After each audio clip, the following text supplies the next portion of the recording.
Good afternoon. Hello, everyone. We begin by acknowledging that the Creative City Network of Canada office is located on the unceded traditional territory of the Algonquin Anishinaabe peoples. We recognize the enduring presence and stewardship of Indigenous peoples and the privilege of being able to live, create, and collaborate on these lands, now known as Canada. Our work connects communities across this land, and we honor the rich tapestry of Indigenous nations from coast to coast to coast. Indigenous artists, cultural workers, and knowledge keepers continue to shape and strengthen the creative sector.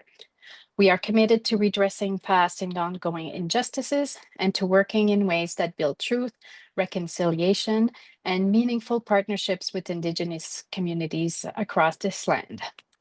And I am joining you today from the ancestral and unceded territory of the Mi'kmaq people, also known as Moncton in New Brunswick. So welcome, everyone.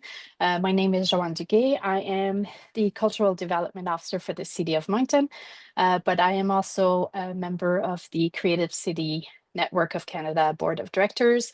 Until recently,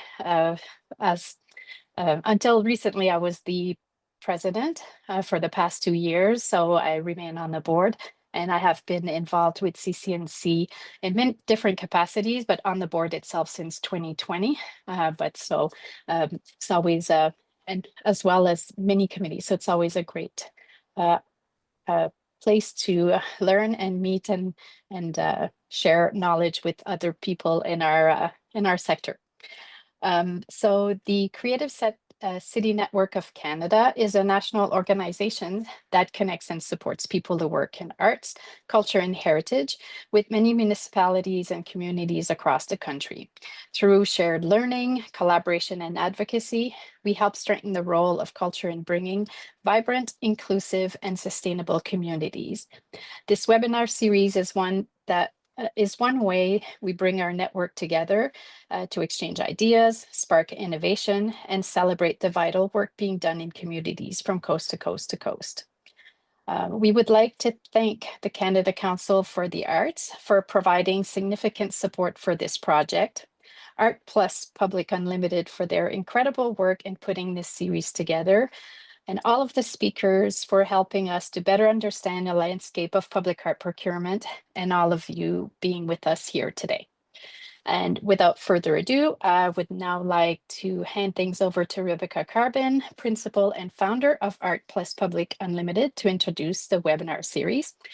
Thank you again, and I wish you all a great session. Thank you so much, Joanne, for the welcome and introduction. And thank you all for joining us today for our third and final session in this webinar series. Over the past 2 weeks, we've had, well, I guess it's 3 now, but past 2 sessions, we've had an incredible turnout and really robust engagement in the Q&A portion of the program. So thank you all for your keen interest and everything that you've brought to this program. It's been really great to hear from colleagues across the country. As you know by now, my name is Rebecca Carbon. I'm principal and founder at Art Plus Public Unlimited, and we're a small team of curators, artists, and administrators and planners who focus on developing a variety of opportunities and implementing what we hope are exceptional opportunities at the intersection of art and public.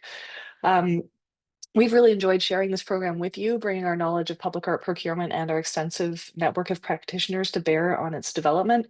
Exploring best practices in public art procurement employs a collaborative, exploratory, and best/next practices approach to this subject, with the aim of fostering dialogue around how commissioners might embrace processes that result in more robust opportunities for artists and build community vibrancy. Our hope is that this program opens up some approaches to public art procurement that are rooted in fostering possibility and bringing the best of what art has to offer to our public spaces and public audiences. Today is the last of 3 sessions.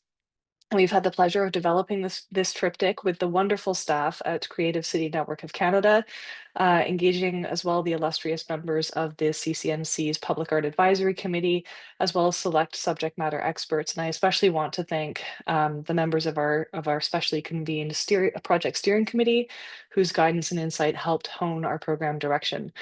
These were Rachel Pennington, Public Art Curator, City of Mississauga, Taylor Norris, Public Art Coordinator, City of Kingston, and Carfax Public Art Consultant, Laurent Vernet, art writer, urban studies researcher, and formerly Public Art Coordinator in Montreal, and Heather Campbell, Public Art Manager at Calgary Arts Development. Through our various points of conversation and collaboration, we established the notion of stewardship as a broad theme within which to program what we hope has been a dynamic series of conversations about this critical component of the public art commissioning process. Each session has presented a particular focus on the idea of stewardship and care with artists and fostering processes that can be compatible with the ways artists work and what artists really have to offer as a central thread throughout the program. So before we dive into our final session, a couple of housekeeping rules. You all know them by now. We'll have our presenters, our panelists each speak to a brief 5 to 7 minute presentation. We will then have a moderated panelist conversation, and then we'll open up to the audience for an audience Q&A. And we're really excited about the engagement we've had in the Q&A session of our previous sessions and what you have in store for us today. So a reminder also, as we kind of wrap up this program, that these have all been recorded, and they will be kept in the CCNC archive as a kind of reference for you in the future and for other colleagues who have missed the live action.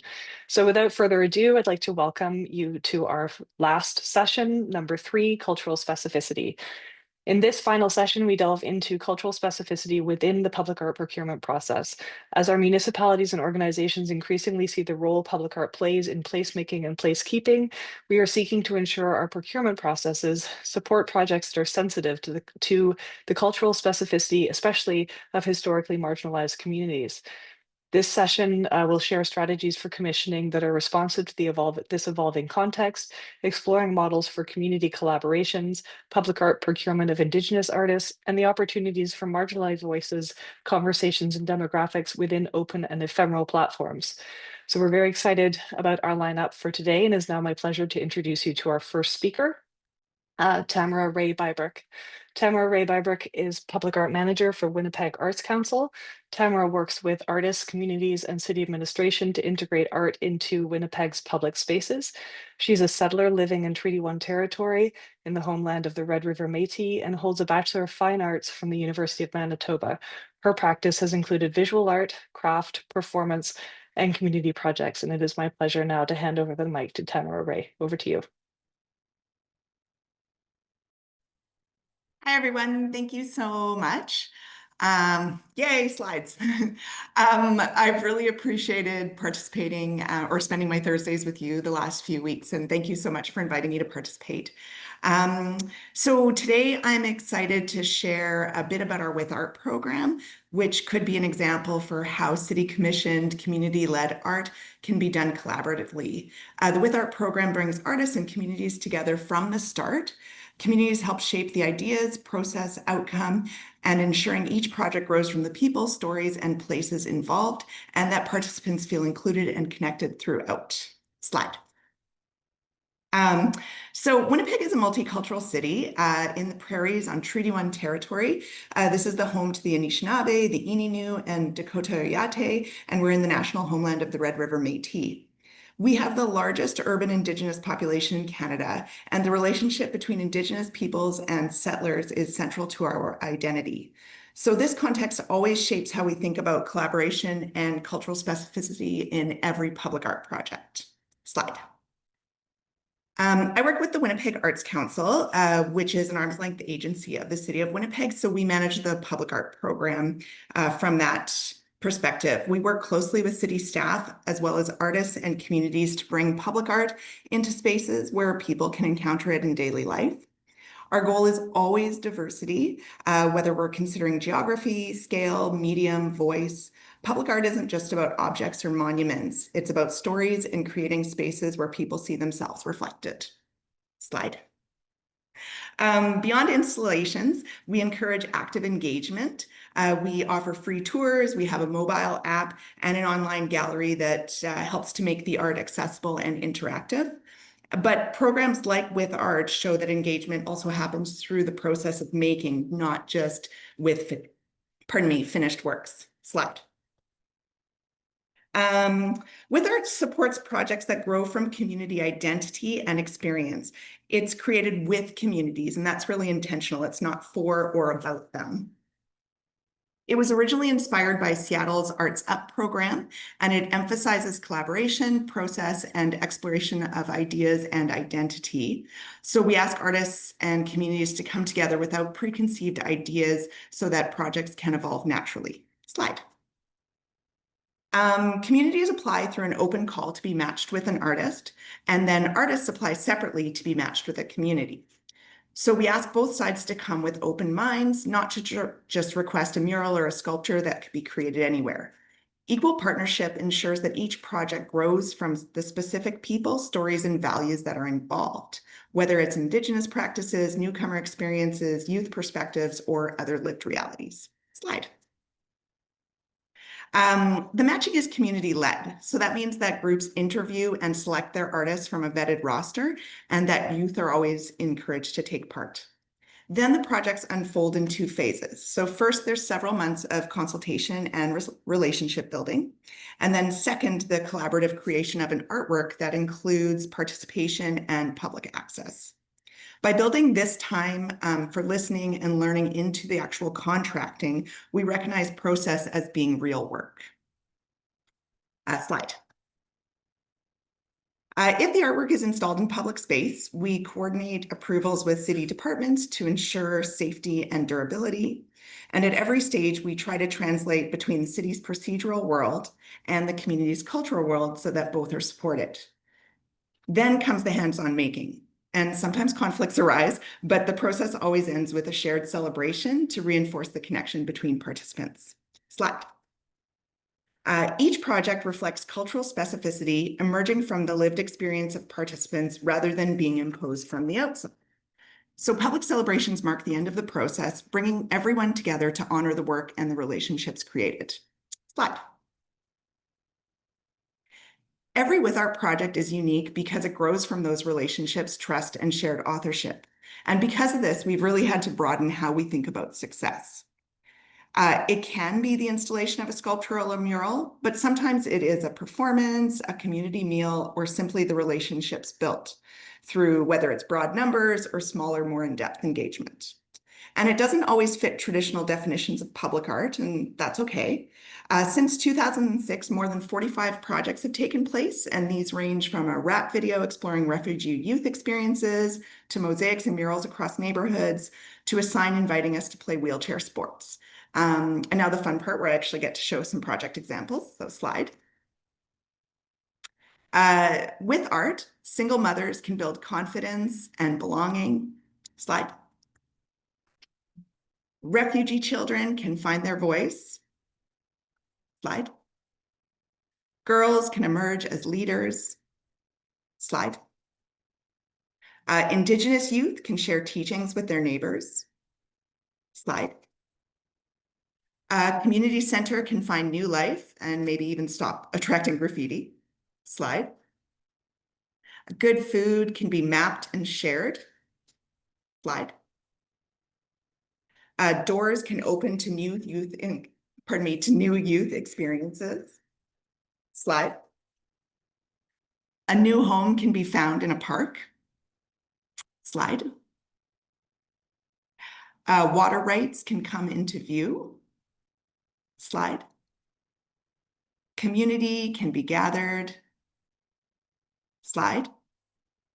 Every body can cross borders seen and unseen. And slide. And sport can be for everyone. So I just have 2 more slides. So we really hope that these projects show that procurement can be more than about contracts and deliverables. It has to be about that, but it can also be a cultural act. By inviting communities into artist selection and valuing collaboration as real work, procurement can create conditions for connection, belonging, and trust. When we start with relationships and build flexibility into our systems, art can become rooted in place, and it can reflect the real lives of the people involved. Each project is unique, but what connects them is the process. Again, the relationships, the trust, and the shared decision-making. This approach allows civic spaces to reflect local stories, to honor community voices, and to feel like home. And then last slide. And so working with our projects, these experiences have influenced all of our work, and we're hoping that they're helping us build a collection where Winnipeggers see themselves reflected in their city. Thanks. Thank you so much for that. And it's really wonderful to see such a series of projects that I am sure have built a really kind of great group of art champions in Winnipeg that actually do feel that they do feel that art has a meaningful place in their daily lives, and that they would support art programs. It's really great. I also love some of your notes on the last slide about beginning with relationships, not outcomes, and looking at participation and process. Makes me think about our conversation last week with Jermaine Coe about bringing artists into a process that they can actually work collaboratively with, and focusing on that process of kind of creative development and engagement. So thank you very much for that, Tamara. We now have our next speaker is Ryan Rice. Ryan Rice Kanyan Kaeka of Kanawake is a Toronto-based curator, critic, and creative consultant with a curatorial career spanning more than 30 years. There you are, Ryan, just making sure you're on there. He has worked across communities, museums, artist-run centers, public spaces, and galleries. He's executive director and curator Indigenous art at OCAD University's on-site gallery here in Toronto, and the 2025 recipient of the Toronto Arts Foundation's Margot Binhart and Rita Davies Cultural Leadership Award. His latest curatorial project, Rosalie Favell Belonging, 1982 to 2024, is touring nationally through 2028. Ryan is a vital figure in the arts sector. He champions Indigenous contemporary art and is a co-founder of the Aboriginal Curatorial Collective, a board member of the Inuit Art Foundation, an advisory member of Longhouse Labs, and a fantastic consultant on Indigenous public art for Waterfront Toronto. And we have had the pleasure of working with Ryan numerous times on some of our projects. I'm very excited to hear from you, Ryan. I'm going to turn over the mic to you. Thank you. That's just up there. I'm a one slide type of guy. So let's get started. Thank you for the invitation to speak today. I prepared a short presentation to position and invite questions to the topic of this webinar around procurement. So a few weeks ago, I presented a prospective public art proposal to a research group in Montreal that was exploring ways to intervene in the artistic public representations of contact history. The socio-historical depictions of Indigenous people, explorers, and early settlers that are part of a painting series are most often displayed as decorative elements, carved reliefs on institutional facades such as banks, courts, and government buildings, crests, currency, water fountains, and architectural sites modeled on European design. Such representations establish an imposed narrative of the other, and in this case, in most cases, Native people, as either a passive friend or a fearful foe. Through this lens, one that is often accepted, framed, or recognized today as heritage, and that's a whole other topic of discussion, I propose the concept Ungwehue domain, public art as restitution. Since restitution does not often take the form of land return within the land back and treaty context, gestural acts of acknowledgement or proclamation can serve to disrupt the fixed contemporary discourse, collapsing stolen land and settler narratives. These acts speak to place-taking, the forgotten third P in the participatory planning process of placemaking and placekeeping, commonly raised in public art procurement. The image you see on the screen has profoundly shaped the way I understand and embrace the philosophy of sovereignty and its deep connection to place, culture, and land. It is from my home, Kahnawake, and in hindsight, it also informs my relationship to public art. Emerging in the 1970s as a monument, this stone became a marker, a memorial, and a political intervention. It inspired community pride and sent a clear message to those trespassing through the infrastructures imposed on native lands, and in particular in my community, planes, trains, and automobiles and boats, highways, railways, the seaway, and flight paths. It held power and resonated in the way we hope public art commissions can, and the artist had freedom. Perhaps this person never even claimed to be an artist at all, and very few restrictions. They did it on their own. So how do we learn from something like this? Opportunities for contemporary public art projects, both private and public, led and/or targeting Indigenous artists, curators, designers, architects, and community are increasingly being tendered in developing mainly urban spaces and other public realms located within and also include institutions, museums, parks, corporations, and municipalities.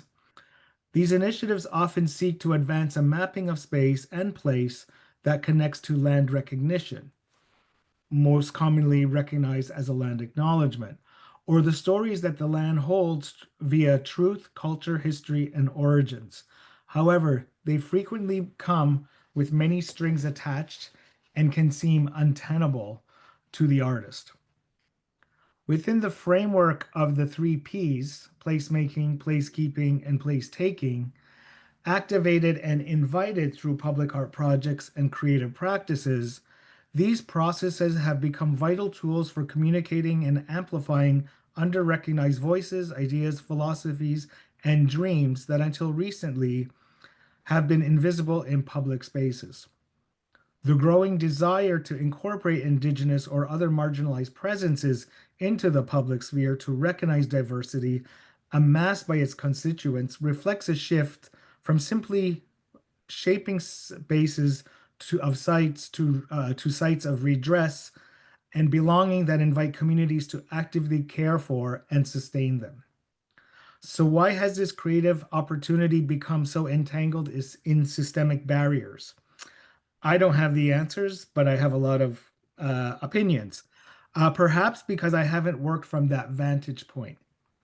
I've been working in the gallery systems within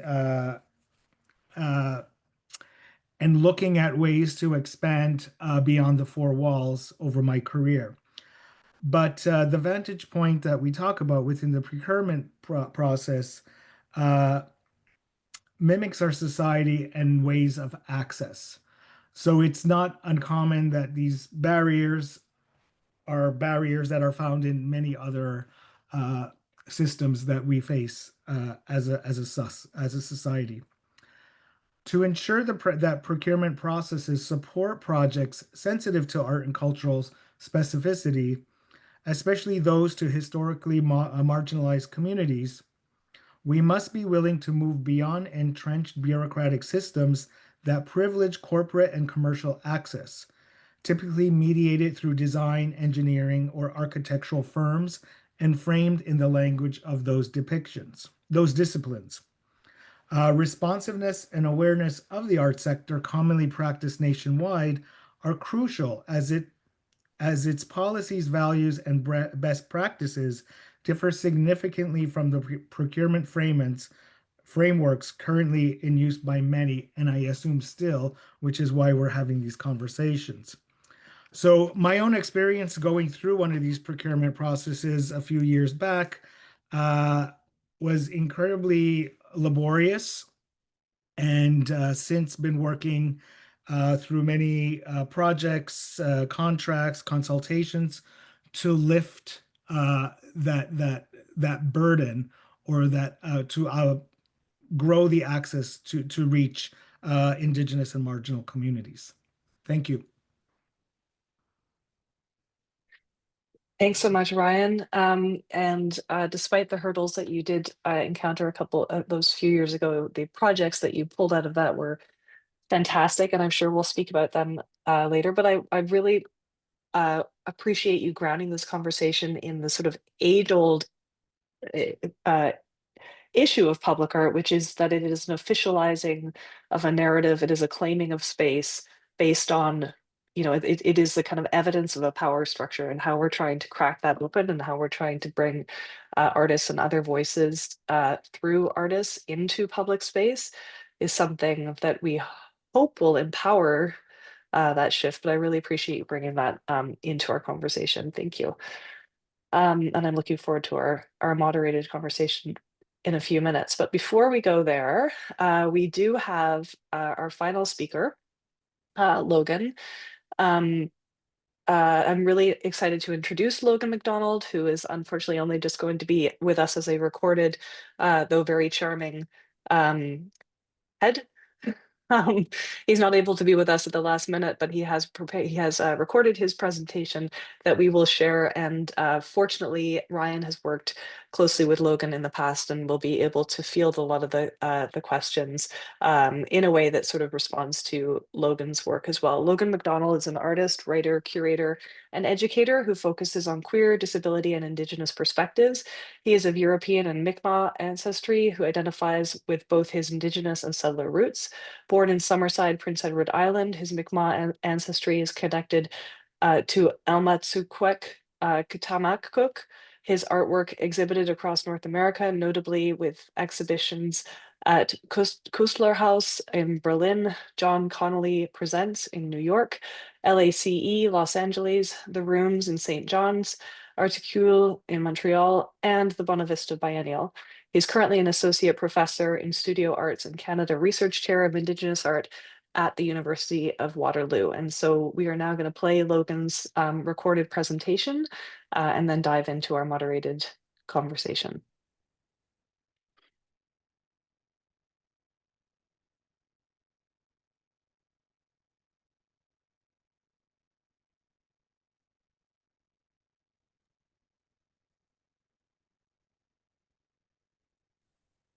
We have no sound.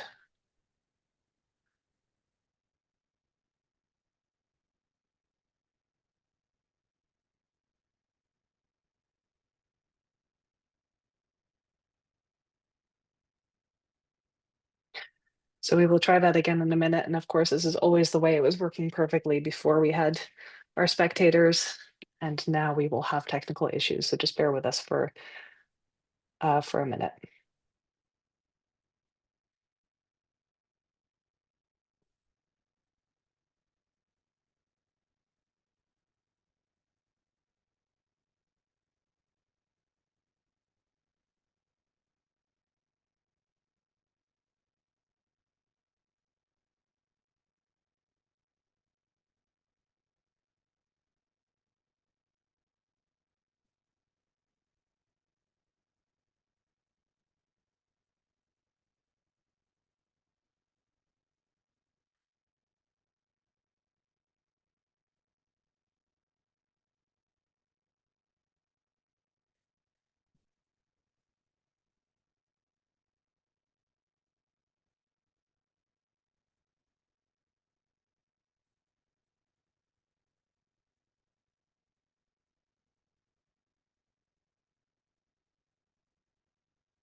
Okay, we're going to try that one more time. And then while we are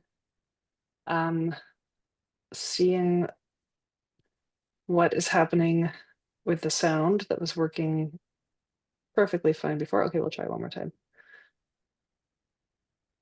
Hi, this is Logan MacDonald. My Hooray. apologies, I'm unable to attend today's session, so I've recorded this presentation for you. I'm very excited to be contributing to the conversation around cultural specificity within the Public Art Procurement webinar series. It's a real honor to have these conversations as they're so important to be thinking about ways in which we can improve art in the public sphere. So I am a visual artist, curator, as well as educator. I'm of mixed European Mi'kmaq ancestry from Emeziguk-Damaguk, also known as Bay of Islands, Newfoundland. And I live between Kitchener, Waterloo, and Toronto. And a lot of the work that I do within, whether it's as an artist or as a curator, is typically site responsive, which I think is in essence why I've been invited to have these conversations today. So for my presentation, I'm going to focus on three bodies of work. The first two I'm just going to briefly talk about to sort of set up talking about the last piece. So the first work that we're looking at is a commissioned art presentation for the Evergreen Brickworks. They had put out a call for artists to think about the anti-monument, thinking about marginalized communities that are excluded from displays of monumentalism, and to think about like a new way of imagining how to honor or create sites of contemplation for marginalized communities. And so as an extension, sort of scaffolding on previous work that I had been doing in the public sphere in parks, I was really thinking a lot about the ways in which queer and disability and Indigenous community members are policed, surveilled, and extracted off of landscapes. And I was thinking about public parks as one of the places in which this can be acutely felt. And thinking about metaphors, and one of the metaphors that I was really, I thought was a strong correlation to make was thinking about which trees are planted and manicured within public parks. And a really strong example of this was in looking at the pawpaw tree as a plant which is indigenous to the region, which is not typically within the ecosystem of plant parks. And so, and there's many reasons for this that I can get into, but I'm going to keep it high level. So ultimately with this project, I planted 2 pawpaw trees. The project is called Fruit, a living monument to honor Indigenous sustenance. And the idea is essentially to think about reclamation of our ecosystems and trying to be more cognizant about the creation and the maintenance of ecosystems that actually embrace Indigenous engagement and sustainability. The next project is Force Field. This was a presentation offered with the the Contact Scotiabank Festival. I was the curator on this project, and it was actually the second time that I had engaged with this particular site. This was a presentation at the Fort York interpretation site in downtown Toronto. And this particular opportunity was the second time I was engaging with the site, and I was really, due to the first time where I was actually working with Ryan Rice, who's with us today, sort of developing and expanding on these conversations about why we as a collective or as, you know, a community continue to uphold colonial narratives, particularly those that are connected to violence. So Fort York being a military site. And I was really thinking about why we exclude or prioritize those narratives and then exclude other narratives like Indigenous collaboration, or, you know, really thinking about Toronto as Dish with One Spoon, a site where many Indigenous community members would meet and trade and, you know, move within the same trade routes and share hunting grounds. And so I was reimagining this history also as a place where Indigenous queerness could also have been celebrated. So providing this platform for Indigi queer artists to present works and think about this as an intervention in the colonial narrative and reclamation of Indigenous ideologies. So then the next piece that I want to talk about, this is the project I want to talk a bit more at length about, is the Bodies on the Beach, which was a work I produced for the Bonavista Biennale in 2021. I was invited to participate as an artist. And I think one of the ways in which Bonavista operates, which is fantastic, is curators have conversations with artists about which sites they think they might want to engage with most. And when I was invited into this presentation, it was coming after a lot of the activism around the public activism of taking down colonial monuments. And so I was very much inspired by and thinking about this movement happening across North America, if not globally. And because of my familiarity with Newfoundland, I knew that Bonavista upholds this particular narrative of the first site of European contact they have a statue of, as you can see in this image, of John Cabot, and it really is part of their tourism identity to talk about Cabot as this instrumental character that's, shaped the landscape of not only Newfoundland, but of North America. So it is a place where they very much honor this colonial narrative.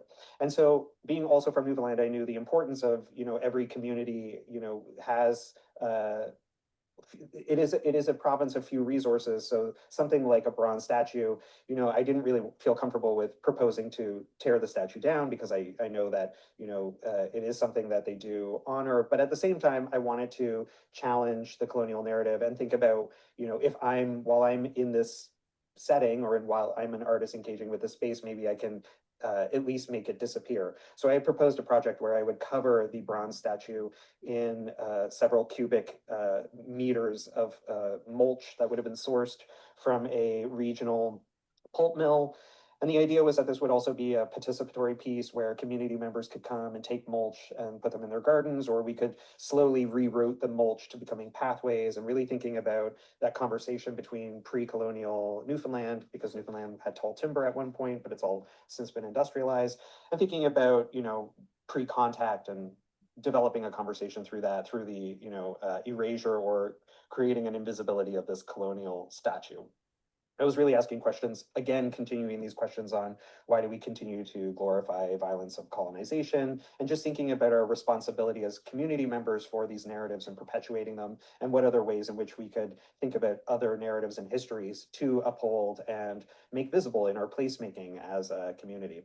Unfortunately, right before I was supposed to install this work, the town of Bonavista, the town council, I think they got cold feet, and so they pulled the plug on the project. They reneged on our permits to do this work, even though we had, prefaced a lot of the installation, ensuring the safety of the sculpture. I think they still had concerns. So I had to pivot, and I was invited to produce work on very short notice in another site within Bonavista. I was given actually a seawall that was 2 kilometers long that encloses a beach along the Atlantic Ocean. And what I decided to do was actually not disregard any of the research that I had done, because for this Cabot project, I was doing a lot of work around thinking about trying to learn more about whether or not Cabot had encountered Indigenous people, because we know that there is a rich Indigenous history in Newfoundland pre-contact as well as post-contact. And so I wanted to incorporate and lean on some of the findings that I had, which were, I learned that on Cabot's first landfall, they didn't encounter anyone necessarily firsthand, but they did see remnants of people. They also saw tools had been left behind. They saw people from afar on the beach when they were in the ocean. And so what I did was I took every reference that I could through the research I was doing and created this text-based work, which outlines the instances where the Cabot expedition encountered Indigenous people of Newfoundland. So it became a project where I was really drawing attention to this history. And also, I like to think in hindsight that I was posing a question to not just Bonavista, but more even provincially, like, why are we not collectively, embracing and honoring and prioritizing these opportunities to acknowledge our Indigenous history within the province? And then also, I will note, you'll notice that there's a red text. The red text is actually any opportunity that I had to translate a word from the English sites, the English text that I had found into Beothic, I would do that. And you'll notice too that the English text is always legible from if you were standing in the water, and then the Beothic text was always legible if you were inland looking out towards the water. So also thinking about this work as metaphorically or conceptually, legibly talking about perspectives of colonization of the land, as well as Indigenous histories and communities. And so just to wrap up, I know I'm a little over, but I'm not there for the Q&A session. So I think, some of the questions that I like to think through when I'm engaging in an art project or a public art presentation, even as a jury member or as a, on public projects or as an advisor, or it's just thinking about, like, how are we expanding the narratives that shape our, community, and how are we honoring the legacies that are actually rooted in the land and not constantly perpetuating colonial narratives that don't serve anyone. And I think this is a really important question to be asking, particularly in this moment when we're reassessing and reevaluating the resources and the time and the perpetuity of the colonial project. So I'm very thankful to have had this moment to contribute to this conversation, and I hope you all continue to have more conversations, and best of luck. Thank you for hearing me out. Take care.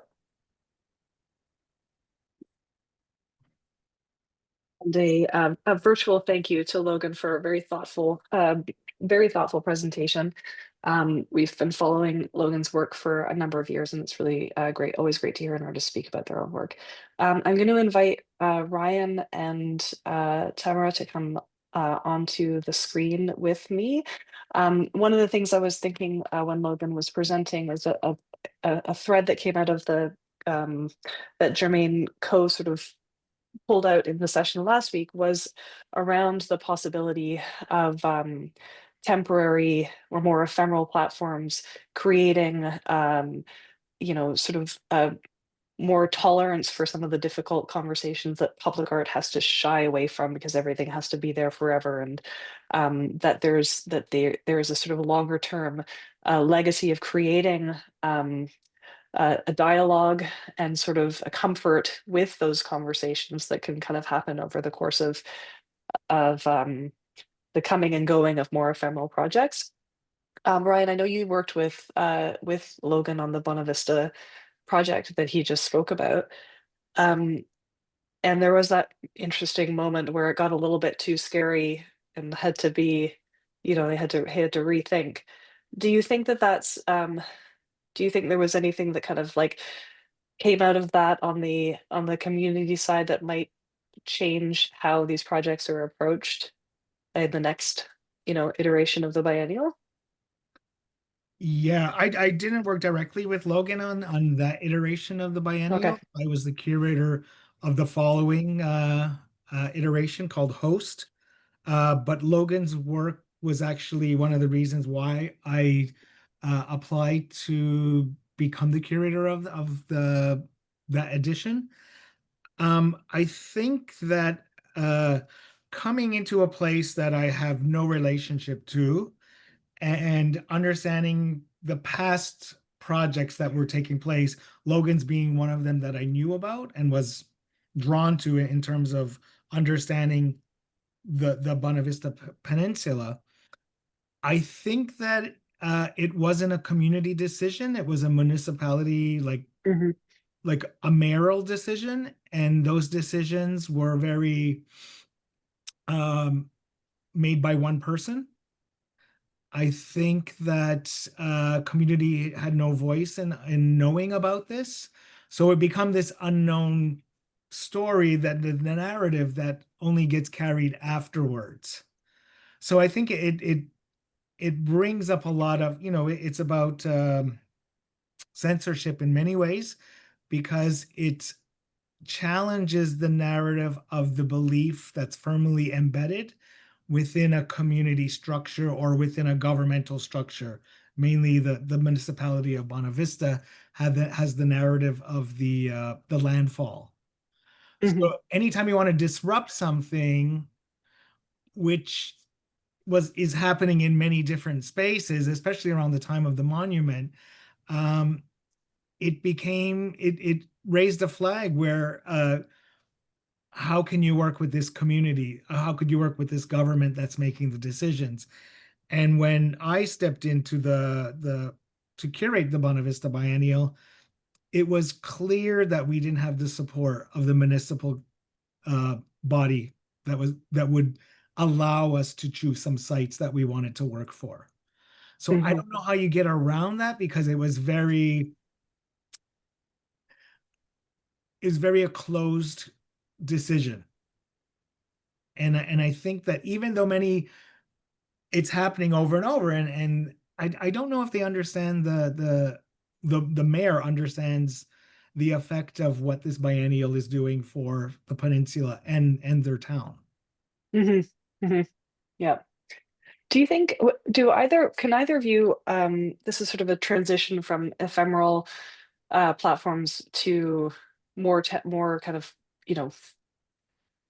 what people refer to as permanent commissioning, because I know that is sort of a lot of what the municipal level commissioning is. Do either of you have specific strategies that you could offer, or have implemented specific strategies to try and balance this kind of the open call need that comes from the procurement, the public procurement requirements, with a sort of more targeted outreach to make sure you're responsive to the way artists work, the way communities want to work with artists?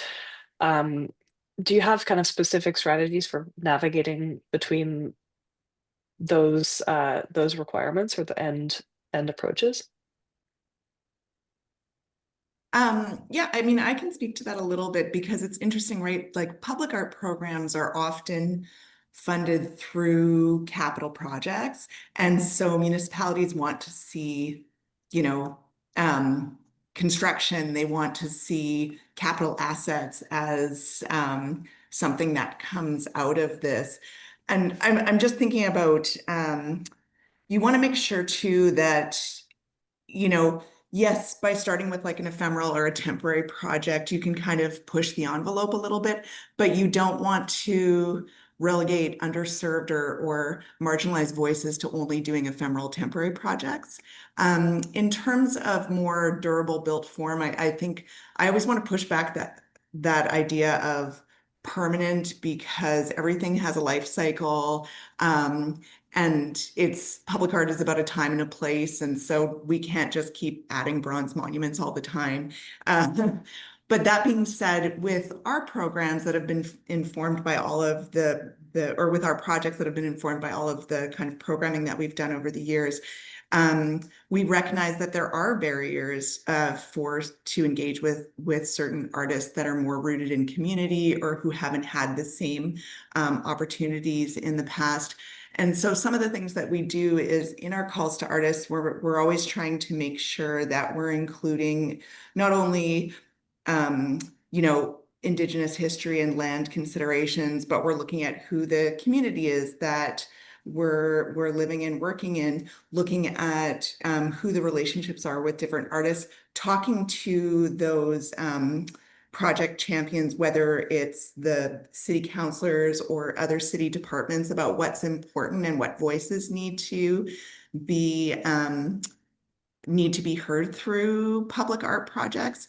And then, so having that language reflected in the calls, making sure that we're doing a lot of outreach into different artist communities. And so again, like, we have to manage expectations, but I should be able to email Ryan and say, hey, Ryan, did you see this opportunity? Hey, Rebecca, I just want you to know this is happening.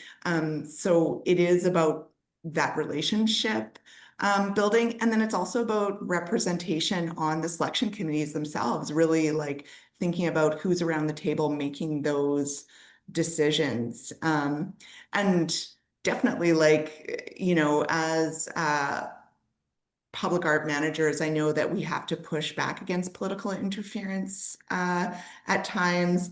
And I know that people will say, oh, well, I want to have, this project steward, and it's like, okay, that's fine, but you still need to make room for representation from community on the committee, from artists, from neighborhood members, and you don't want it to also just be tokenizing one marginalized voice. You want to make sure that there is a critical mass of people around the table. So through that, we definitely do targeted calls to artists where they are only open to, like, they're an Indigenous designated project, but also through just broader open calls. The last 2 of our 3 broader open calls, we have actually commissioned Indigenous artists through using those other tools as part of our processes. So I don't know if that answers the question, but it's like something we're always trying to do, I guess. And I guess, oh, sorry. No, I was just going to ask, I was just going to invite you to speak. Yeah, I guess for me, it raises when I mentioned heritage as being another topic of conversation. because public art procurement processes make the artwork so permanent, there's a lot of danger in that, because the way we frame what heritage is and a lifespan of something doesn't allow something to live to its, to its life expectancy. And I think we should look at public art opportunities in a different lens. The temporal lens has, would allow us to be flexible and less rigid. It would allow things to allow something to come in from the next generation, another perspective, add another voice in a space that is understood to hold a creative practice. Because when I also, I think of the heritage that is defined in Canada, and I always go, a pet peeve of mine is the the cement structures along the waterfront. What are those called? The silos? Yeah. Like those are designated as Canadian heritage, and they only go back to maybe what, 75 years. And then the work of Indigenous people who gets paved over, covered, removed, goes back to a much, thousands of years, and that heritage designation is ignored or dismissed. So we're stuck with these like infrastructures that supposed to represent us. But I think there could be the opportunity of interactions with them. They're not sacred objects. They're not, they should have an opportunity for response. Mhm. So I think that the temporal doesn't have to be like 5 years and it's over. Temporal could be a life expectancy. And I think that's a nice opportunity to rethink the rigidness of what the procurement process, the expectations of one. Interesting. We kind of talked about deaccessioning a little bit in our preliminary conversation. I think it's something you're both sort of touching on now, and I wonder if that's it's something that you're in these more ephemeral projects. You've developed strategies for preparing groups for an artwork's kind of finite lifespan. Do you think that help, like, how do you kind of think about how work will resonate with future audiences or adapt to changing cultural contexts, and how you might build this kind of thinking of a lifespan, maybe it's a 25-year lifespan, into the, the early commissioning, even the procurement process? I guess in my case, it's always about making space. And once you identify a space, it could be rotated as an exhibition. So I'm always thinking that ephemeral moment will shift to another artist. So it's an inherited space as a creative platform. And I guess maybe you can show the slide of the Jordan Bennett mural. It speaks to this quite well. So we're dealing with this mural right now. We commissioned Jordan Bennett to do a mural on the side of OCAD University that was parallel to a solo exhibition that I curated, and the mural was curated by Lisa Deanne Smith. So the two projects were in conversation with each other, but was also part of the Artworks TO Year of Public Art. So when we started this project, we knew that there was going to be an end time. So we created the project within a 5-year exhibition span. And we're in the 3rd year, and many people are concerned. We get a little nervous. What do we do next? It was supported through the Year of Public Art. Do we have the funds to do another project? So right now we're in the conversation with the artist to extend it for up to another 5 years. So we're working with something that gives us a time frame where we can start thinking about what's coming next, what could be next, how do we maintain this, where does it sit in the archive? And how does it become part of like the on-site collection in many ways? It wouldn't be a DX session because it was never created to be collected, right? Mm-hmm. So this is a situation that we're situated in right now, and 2 years out, we said let's start the conversation now before it comes time to take it down. So it allows us to rethink, is this going to be an on-site project? Is it an OCAD project? How does it work with the Butterfield Park? So there's many other elements to it. And I mean, people love it. It's impactful. Its relationship is significant to the site. It works with the architect. So there's many reasons why we shouldn't remove it.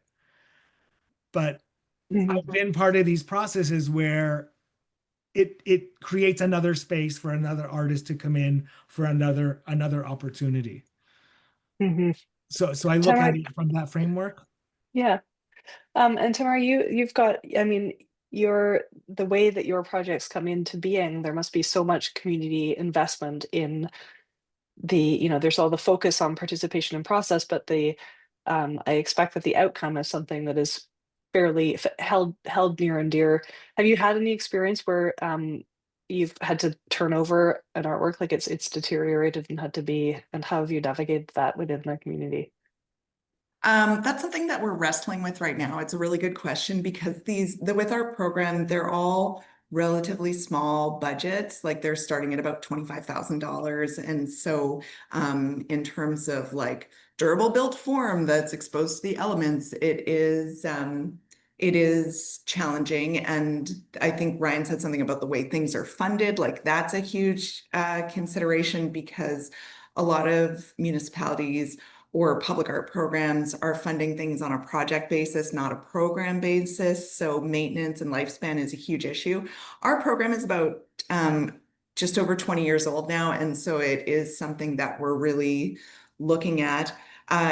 In recent years, where it is cited works, we've asked the artisan communities to include a lifespan and a de-accession plan in their project proposals. So, we installed, I think I showed an example from Gathering Light, Capturing Community that was installed last winter, and it's printed on die bond. It's on a community center, and the lifespan for that one right now is designated as 10 years so that we can revisit at that time. Is it still relevant within the community? Like, are there different people that have come and moved into that neighborhood? Who's gathering at the community center? So those are questions we'll have to come upon. And we looked at what a budget would be to take something down. But again, that has a relatively small footprint, right?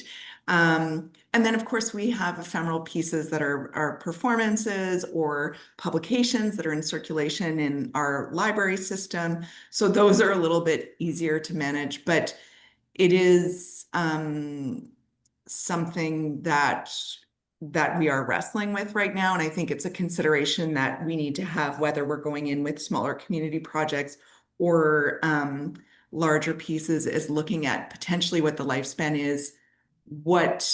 When you hit that, how do you make those decisions? Because again, you don't want some random mayor at the time to come in and be all like, well, I don't like that piece, so it needs to go out. So what's the process for that? I don't know if that answers your question, but it's complicated, and I think about it every day.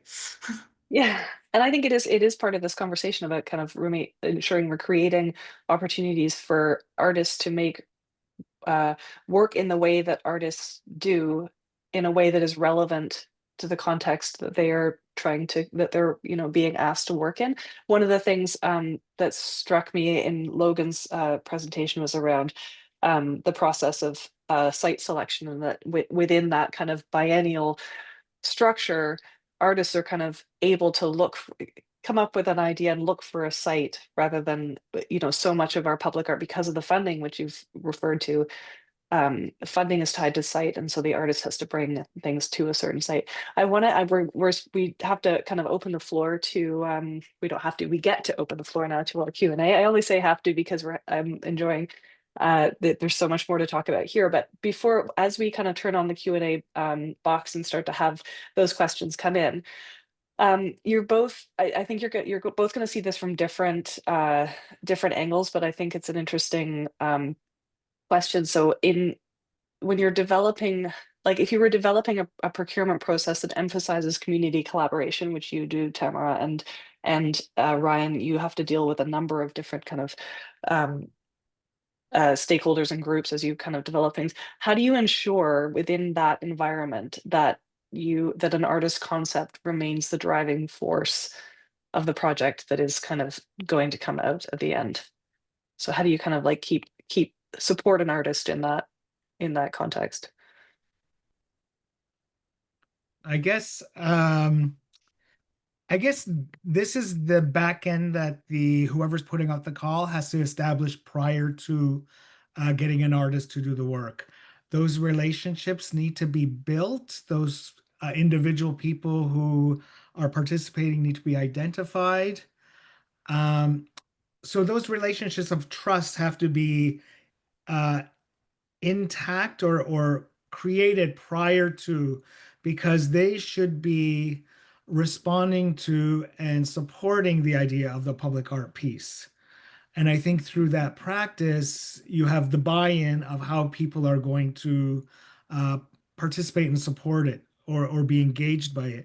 And I think when an artist comes in, having that infrastructure built with community, it will make a project run much smoother, because the labor is not on the artist, the labor is on the project.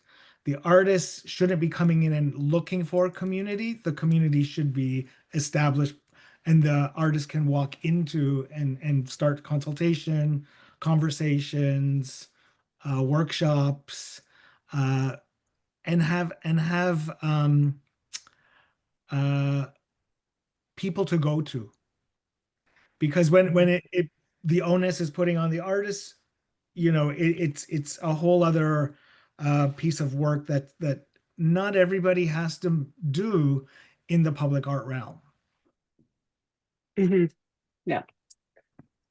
We've got a couple questions, and I was looking at some of my own questions, but I'm going to have to share the floor. I'm saying, and I think. Whoa. Sorry, I'm going to ask some of the questions in the Q&A. We have a question from Stephen Lusk, who's asked whether the backlash to DEI in art in the US has impacted the public art landscape in Canada at all at this point. I mean, I wouldn't say, I feel it trends. So after Truth and Reconciliation, we see a lot of opportunities arise. After certain moments, we see opportunities arise, and then things level out again. So, and it it indicates through consultation, community relationships. When I see things posted on Akimbo or invited to consultation circles, so you see it at times get very, very high. I don't think I think the impact is there. I think Canada is in a different framework within the arts and culture sector. So I don't think that's going to be impacted the same way that the way the US is facing this issue. Thanks, Ryan. Did you want to add something, Tamara? My Zoom went on and off, so I kind of missed the question. I looked in the chat and it was about pushback against diversity, equity, and inclusion initiatives. I mean, if you look at how my city is evolving, you have to be reflective of community. Like, it's just who is the community, who's engaged, providing opportunities. I don't know, you're always going to see voices on like social media or somebody barking complaints about things, but you have to really look at who your communities are in your city and who you're working with and find champions. So I don't know, it's not something that I'm seeing as like a pushback from the municipality or anything either. Like, Yeah, it only enhances the programs. Yeah. exactly. Yeah. Yeah. Yeah. We have one that I know Ryan's got an answer for because we've actually worked through this together. From Katie Ingray, Tamara spoke about targeted calls for marginalized communities, and we do this on our program too. However, there have been concerns about identity verification for First Nations, Inuit, and Métis artists. Does anyone know of a process for this that has been implemented and conducted with or by community within the context of public art procurement? Yeah, Ryan, we've had strategies for this. Yeah. I wouldn't say in community, because communities aren't usually the ones who are developing these programs, which is a whole other conversation that could happen. Like, where is the collaboration, and how could communities lead projects on behalf of or for a municipality? The fraudulent nature of identity is there's no one cookie cutter way yet, but asking questions is important. Bringing people on the committee, advisory committee, or jury, or having Indigenous curator liaison be part of the project, um, and offering a way to answer questions. So you're Indigenous. What nation community do you belong to? Uh, uh, Verification from your community. If you don't have that, provide a narrative. So there's a way to tease things out, and those get flagged in the if you have a advisory or jury who could look at this and say something's missing, something's I noticed something here, and it's important to put in the procurement call that we may ask you for further clarification.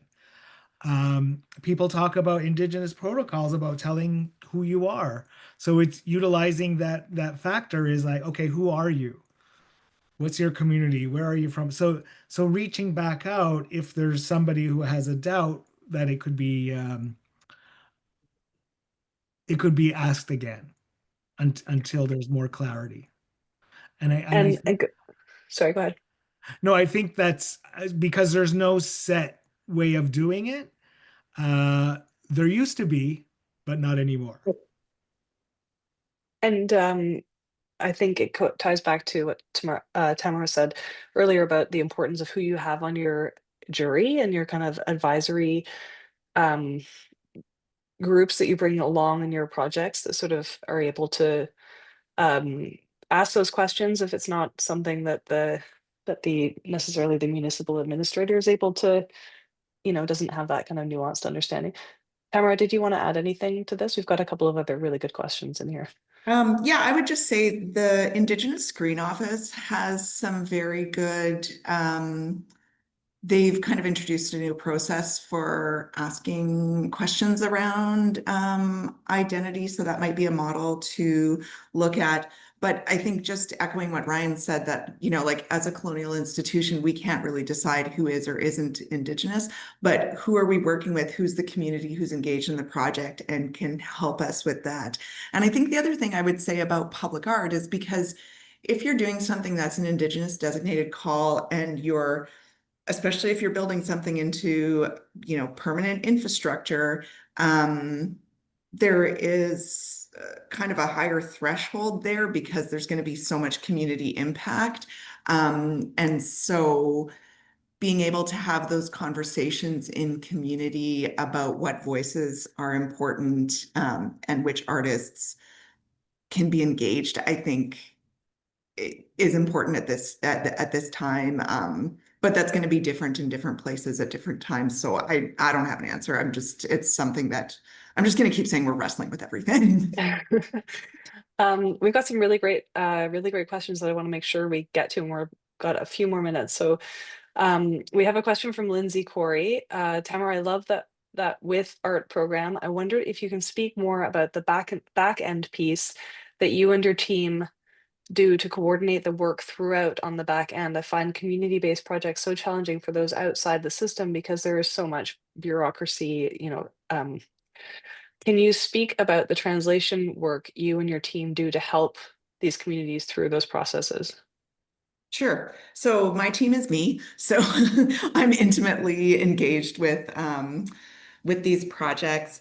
I think the big thing is that, but a former colleague, Tricia Wozni, who initially developed this program 20 years ago, looking at the contracting was really important. And so we do have, you know, the whole tri-party agreements where the Winnipeg Arts Council is the contract administrator, the City of Winnipeg is going to be the artwork owner and maintainer, and then there's the artist who's commissioned. But on top of that, we also have a working agreement that's just between the artist and the community group, where it really talks about the process and about shared authorship. It talks about some of the things that Ryan said about the artist not having to do everything. Like, there are community partners who are designated as the liaison, whose job is really to bring the community together for the artist so that the artist can focus on the creation process, that they're not like booking bums in seats or trying to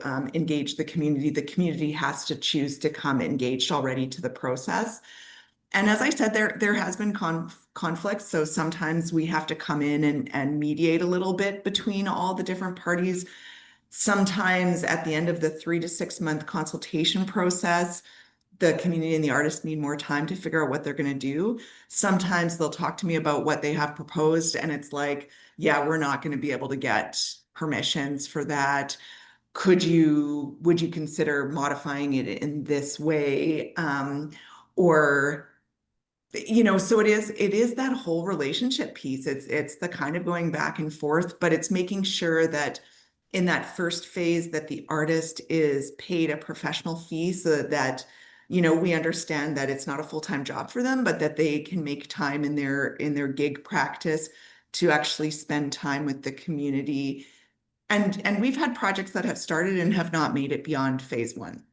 And so, and that's okay, because maybe the community group, you know, doesn't have the resources to continue on. Maybe it's not a fit. Like, we often make jokes about the matching process, that it's like dating, right? But maybe it's not a fit. And so you can acknowledge that and move on. And sometimes the projects, like when I said about broadening our definition of success, I mean, sometimes it's a really beautiful object, and there's been a smaller number of people who have been involved. Sometimes the actual artwork at the end isn't as engaging, but so many people have been involved and feel really proud about it and have ownership of it. The other thing is just like thinking about those things around shared authorship, like who owns the intellectual property, how will the object exist in space, or how will it be shared with the public? So it's asking all of those questions and really spending the time in the process, and us trying to be, I think what Jermaine had said last week about needing to be the champion, and it can be hard, but being the public art manager, trying to be like, okay, we need to talk to somebody in parks because you want to do something in parks, or we need to talk to somebody at the library about how we put something in circulation, or, oh, this is at a community center. It's not actually city property, but it's publicly accessible. So let's talk to them, and what would an agreement look like with them? So it's all sorts of different things depending on the nature of the project. So it's really trying to be open and responsive, but problem solving. I don't know. I know like that's how I like how your answer has actually pulled in a lot of stuff from last week's session and our first session, setting things up properly and championing. We have some really awesome questions that I just want to make. I'm gonna fire through, and I think maybe Ryan, you would have some thoughts on this. Do you have examples you can share on public art projects where the artist has had access to a pre-established group of advisors or consultation circle?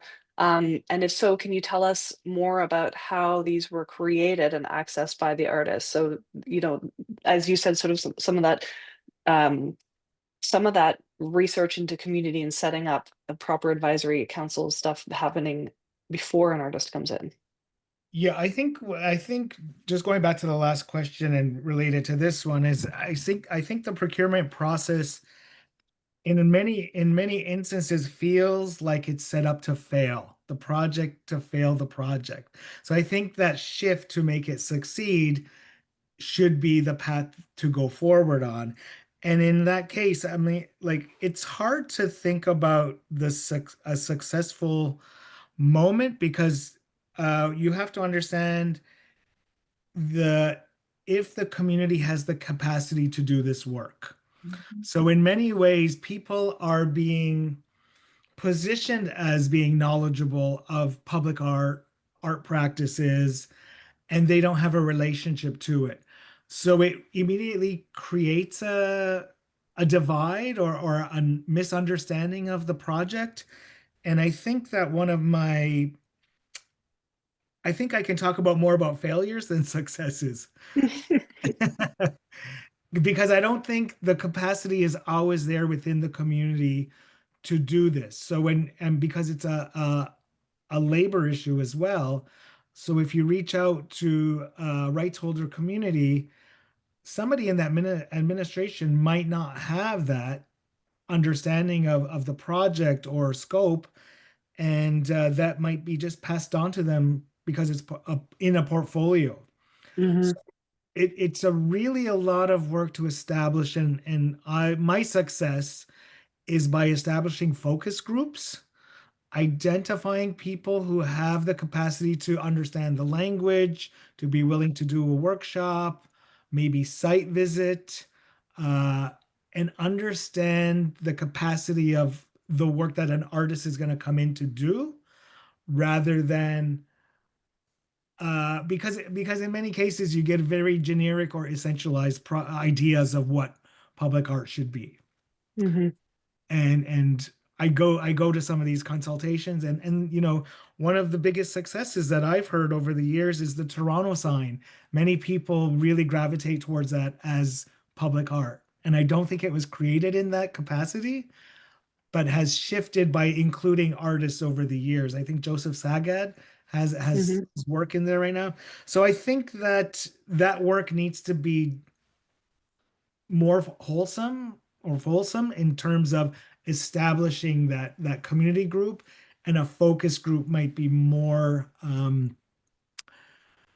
move you forward in a better way, I would say. So this also ties back to our initial session around setting projects up and the kind of early questions that need to be asked. And it sounds like, especially with projects that have sort of aim for community collaboration or cultural specificities, having that sort of advisory input at the early stages and being able to give artists access to that is a key piece as well. I have one more. This is just awesome because it ties back to the Bonavista and I just saw somebody said the Toronto sign is an embarrassment, which makes me laugh because I'm going to keep neutral on that for right now. This issue, the issue of public in public art and how elected officials may react to the art, and of course you aptly pointed out it was the mayor that got nervous in Bonavista, with their re-election positioning, is one that municipal culture professionals are dealing with all the time in all sizes of municipalities. Any kind of mechanisms for dealing with this issue, the fact that political figures will kind of tie up their own potential career trajectory in the success of an artwork? It's a good one. I mean, I think it's about the impact, understanding the impact and community engagement that a piece can bring. And even going back to the Toronto sign, as an embarrassment, I walk by there every day, and how many people are taking pictures of it. And I think that's sort of set a gauge for me to understand how people interact. So going back to the image that I showed first, that stone, that graffiti on the stone became a monument, and you see generations of people and families and people going get their picture taking against that rock. So I think that engagement needs to be brought forward to the understanding of, like, the politicians who should be supporting this kind of work. Amara, did you have anything you wanted to add to that? Yeah, I would just add that I think, like, not every artwork has to be for every person, because when you make something for everyone, it ends up being nothing for no one. You know what I mean? Yeah. And so I think being able to point, and it can be a lot of pressure when there's only one project happening at the time, but being able to point to other projects, being able to speak to the community that has been involved in the development of the project along the way, to people who are engaging with it after the fact, like, yeah, I mean, it's complicated. But I think also when you can say to politicians, like, talk about the fact that there's a transparent process, that there was an open call to artists, that community was engaged along the way, that there was an independent selection committee, right? Just so that they have speaking points, so that they don't, because they don't necessarily have to defend every artwork. So I guess that's, yeah. One thing that I have, when in my own experiences with political actors wanting to be involved in selection, is I point out that invariably somebody's not going to like the artwork. And if you've interjected in the process and somebody doesn't like it, that's on you. But if you don't, and somebody doesn't like it, you can say, there was a process.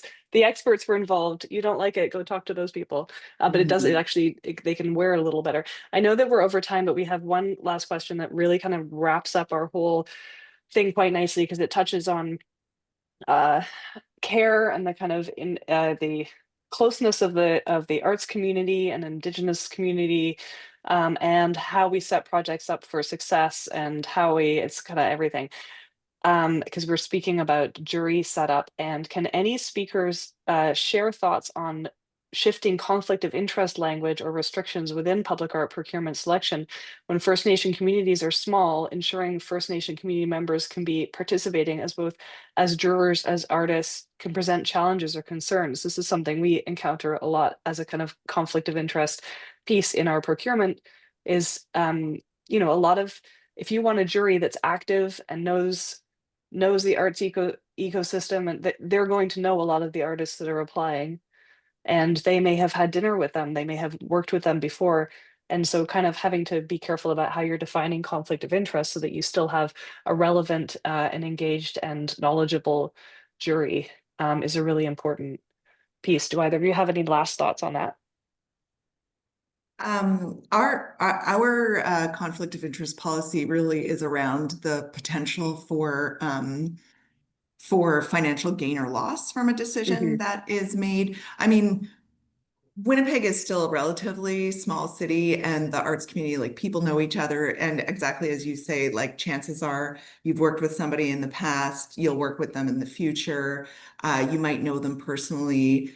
And we have to manage the perception of conflict of interest as well, but you're one of 5 people on a selection committee. Like, we don't leave it up to just a single person. We ask people to declare. If somebody knows someone, we discuss it at the selection committee table so that everybody else is aware of that, so that if any issues come up. But I think, yeah, it's about having a clear policy. And I mean, again, I don't know how small of a community we're talking about. Like, if it's like, oh, well, Ryan's my brother, so can I be impartial with Ryan even though I'm not going to gain or lose financially? Like, I don't know how small we're talking here, but I think really looking at that financial gain or loss, and then disclosing things, and recognizing that there's more voices around the table. I think the other part of the question is whether if you want artists on your jury, and the Always. pool is very small, then are you actually then you're removing some of those artists as potential artists, and how to navigate that? Ryan, last kind of thoughts. Yeah, I don't think an artist can juror their own work. It's not called a jury anymore. It's called a commission. But just to speak on the conflict of interest, I think confidentiality clause in participating is important, and the disclosure of your relationship, because you could have that conversation around the table with the other jury to understand what degree of conflict of interest or that 2 people have. And I think, yeah, it's financial gain is mostly the most common used. But also the understanding that it's important for juror members to be recognized. They're doing the work. They're also carrying accountability and some responsibility. So they also need to understand that at one time in the project, they will be recognized as being part of it. So I think building that relationship and understanding the championing their decision is important as well. So they will have to take some responsibility as well if they say, yes, I'm going to participate. Amazing. I like that our final comments are bringing us right back to the beginning. I like the circularity of that. And I know that we've gone over, but the questions were really, really rich, and I'm really glad we were able to get through them. And it actually looks like most of our audience has managed to stay. So thank you both, and remotely to Logan, for sharing your work and kind of perspectives on this topic with us today. I think we could have done with another hour. But it's always great to have more that you want to talk about, and maybe we can reconvene another time. Thank you very much to our audience for joining us every week for the past 3 weeks. We hope that over the course of the past 3 weeks, we've managed to kind of seed some ideas and spark some thinking, and overall feel kind of optimistic about this idea of fostering dialogue around strategies for embracing opportunities that make more space for artists to do what they really, can, the unique offering that they have to public spaces and public audiences, and really bringing that out through this very traditionally very rigid process of procurement. So I feel hopeful about what people have brought to the table over the last 3 weeks, and I hope everyone else does as well. Thank you so much to our CCNC staff collaborators. Kathleen, Tara Lynn, Nabiha, and Sabrina have been amazing to work with over the past several months pulling this together. And Emily on our team has been the one that's kept us all on track and make sure that we all show up where we're supposed to, everybody's got what they need, and that this project has happened the way we've all been hoping that it would happen. So thank you all. Please look out for the recorded sessions, which we will be publishing to the CCNC website in the near future. You'll receive an email when they're available. Have a wonderful afternoon, all of you, and good luck with all of your future public art endeavors. All the best.